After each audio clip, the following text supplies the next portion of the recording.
আমার মতো টক ডাল কে কে পছন্দ করেন বলুন তো? আমার কিন্তু বেশ ভালো লাগে, তাই ভাবলাম আমার পছন্দের একটি টক ডালের রেসিপি আজ আপনাদের সাথে শেয়ার করব। আজ আমি আপনাদের তৈরি করে দেখাবো চালতা দিয়ে টক ডাল। তাহলে দেরি কেন, চলুন রেসিপিটি শুরু করা যাক। তো প্রথমেই টক ডাল তৈরির জন্য আমি এখানে মসুর ডাল নিয়েছি হাফ কাপ। এবারে দুটো কাঁচা লঙ্কা চিড়ে দিয়ে আমি ডালটা সিদ্ধ করে নেব।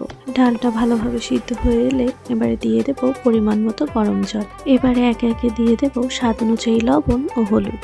রান্নার এই পর্যায়ে দিয়ে দেব আগে থেকে নুন হলুদ দিয়ে সিদ্ধ করে রাখা চালতা। এবারে ডালটা ফুটিয়ে নামিয়ে নিয়ে চুলোয় বসিয়ে দেব আরেকটি প্যান। দিয়ে দেব 2 টেবিল চামচ সরিষার তেল। এবারে ফোড়নের জন্য দিয়ে দেব দুটো তেজপাতা, দুটো শুকনো লঙ্কা, সামান্য পরিমাণে মেথি ও সরিষা। এবারে দেব হাফ চামচ আদা বাটা। একটু ভালো করে নেড়ে এবার ফুটিয়ে নেওয়া ডালগুলো দিয়ে দেব।